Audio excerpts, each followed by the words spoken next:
Second question के अंदर third question के अंदर हम क्या करेंगे, solve the following equation by completing square. Completing square के ज़रिए ऊपर वाले क्वेश्चन में हमने मिड टर्म को ब्रेक किया था, यानी कि फैक्टराइजेशन की थी। सेकंड वाले क्वेश्चन में हम कंप्लीटिंग स्क्वायर करेंगे। इसके लिए आप लोगों को मैं कुछ स्टेप्स बता देती हूँ, वो स्टेप्स आप लोगों ने इसी तरह याद रखने हैं। सबसे पहले तो इसे भी स्टैंडर्ड फॉर्म में लेकर आना है, यानी कि सबसे पहले जो हमारे पास स्टैंडर्ड फॉर्म थी वो थी, स्टैंडर्ड फॉर्म हमारे पास थी A X square plus B X plus C is equals to zero. यानी जो भी वेरिएबल है उसके साथ कोई एक कांस्टेंट और वेरिएबल का स्क्वायर, फिर वेरिएबल की पावर 1 और साथ कोई भी कांस्टेंट प्लस कांस्टेंट अकेला, यानी वेरिएबल की power 0 is equals two variable की पावर 0 इज़ इक्वल्स टू 0। यह है क्वाड्रेटिक इक्वेशन की स्टैंडर्ड फॉर्म। अब इन क्वेश्चंस में भी सबसे पहले आपने इसको स्टैंडर्ड फॉर्म में लेकर आना है, उसके बाद आपने क्वेश्चन सॉल्व करना है। पहला क्वेश्चन स्टैंडर्ड फॉर्म में है, दूसरा क्वेश्चन भी स्टैंडर्ड फॉर्म में है, तीसरा क्वेश्चन भी स्टैंडर्ड फॉर्म में है, चौथा क्वेश्चन भी स्टैंडर्ड फॉर्म में है। अब देखें सबसे पहला क्वेश्चन में हम देख लेते हैं क्या करना है। 7x square plus 2x minus 1 is equals to 0। सबसे पहला काम आपने ये करना है कि जो x का स्क्वायर है उसके साथ जो भी वेरिएबल कांस्टेंट होगा उसे ख़त्म करना है। यहाँ पे 7 कांस्टेंट है जो इसके साथ मल्टीप्लाई हो रहा है, हम इसे ख़त्म कैसे कर सकते हैं, 7 के साथ ही डिवाइड करके। तो मैं पूरी इक्वेशन को 7 के साथ डिवाइड कर दूंगी। 7x square over 7 plus 2x over 7 minus 1 over 7 is equals to 0। अब जब इसके साथ से ख़त्म किया तो क्या रह गया, x का square plus 2 over 7x minus 1 over 7 is equals to 0। उसके बाद आपने क्या काम करना है कि इस तरफ x स्क्वायर और x वाली वैल्यू रहने देनी है, जो कांस्टेंट है उसे दूसरी साइड पे ले जाना है, यानी राइट हैंड साइड पे ले जाना है। x का square plus 2 over 7x plus is equals to 1 over 7। ठीक है। तीसरा काम आपने ये करना है, जो भी x वाली वैल्यू होगी, x के साथ जो भी कांस्टेंट होगा उसका हाफ कर लेना है। x के साथ हमारे पास कांस्टेंट क्या है, 2 ओवर 7। इस 2 ओवर 7 का हाफ करेंगे तो 1 ओवर 2 से वो मल्टीप्लाई हो जाएगा, 2 से कैंसिल, बाकी क्या रह गया 1 ओवर 7। ठीक है। उस जो भी हाफ आएगा उसको दोनों साइड पे, उसके स्क्वायर को दोनों साइड पे ऐड कर लेना है। हर क्वेश्चन में इसी तरह करना है। फिर देखें, सबसे पहले आप लोगों ने जो भी एक्स स्क्वायर के साथ जो भी कांस्टेंट होगा उसे ख़त्म करना है। ख़त्म करने के लिए हमें डिवाइड करना पड़ा, हमने तीनों को डिवाइड कर दिया, वो ख़त्म हो गया। उसके बाद जो अकेला कांस्टेंट है उसे दूसरी साइड पर ले गए।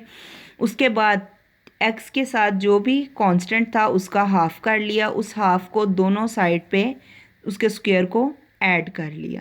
उसके स्क्वायर को जब ऐड करेंगे तो यहाँ पे फार्मूला कंप्लीट हो रहा है। मैं इधर एक और स्टेप आप लोगों के लिए कर देती हूँ। x का स्क्वायर प्लस 2 फार्मूले वाला होता है, इंटू पहली रकम इंटू दूसरी रकम प्लस 1 ओवर 7, यानी कि दूसरी रकम 1 ओवर 7 प्लस 1 ओवर 7 का स्क्वायर वैसे ही।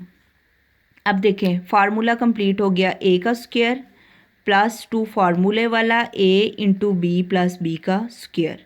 ये फार्मूला कंप्लीट हो गया, यानी x square x plus 1 over 7 का स्क्वायर। और यहाँ पे क्या हो गया 1 ओवर 7, 1 ओवर 7 का स्क्वायर लिया तो 1 over 49। X square plus 1 over 7 whole का स्क्वायर। यहाँ पे एलसीएम लिया 49 और 7 का एलसीएम 49 आ गया। 49 को 7 पे डिवाइड किया, 7 आंसर आया। उस 7 को 1 से मल्टीप्लाई करके 7 लिख दिया यहाँ पर।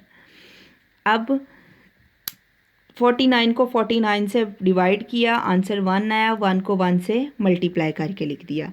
x प्लस 1 ओवर 7 वैसे ही 7 में 1 प्लस किया 8 ओवर 49।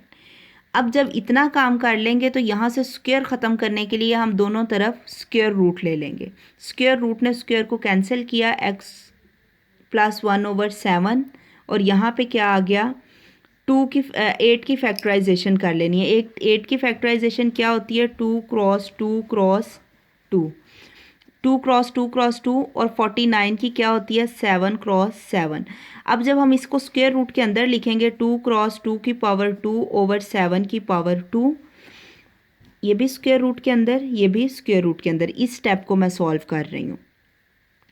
ये 2 स्क्वायर रूट के अंदर ही रहेगा, ये 2 बाहर आ जाएगा, स्क्वायर और square root cancel, 2 square root 2 over 7। तो ये लिख लिया। बेटा जब भी आप लोगों ने यहाँ से स्क्वायर रूट ख़त्म करना है, आंसर्स आपके दो आने हैं, एक प्लस में और एक माइनस में। इसको आगे मज़ीद सॉल्व कर लेते हैं। प्लस वाला मैंने अलग लिख लिया और माइनस वाला अलग से लिख लिया, ठीक है। अब x वैसे ही +1/7 इधर आके -1/7 हो गया, यहाँ पे +1/7 यहाँ आके माइनस का हो गया। फ़र्क दोनों में क्या है? यहाँ पे हमने प्लस वाला फैक्टर लिया और यहाँ पे हमने माइनस वाला फैक्टर ले लिया। एलसीएम लेकर सॉल्व करें तो -1 + 2 स्क्वायर रूट 2, और यहाँ पे -1 + 1 + 2 स्क्वायर रूट 2, ठीक है। इसको हम दो तरह से लिख सकते हैं। एक सॉल्यूशन सेट दोनों का अलग अलग लिख दिया, एक प्लस के साथ और एक माइनस के साथ। दूसरी चीज़ हमने क्या करनी है, इन दोनों को इकट्ठा करके लिखा। -1 दोनों के साथ है, यहाँ पे प्लस का,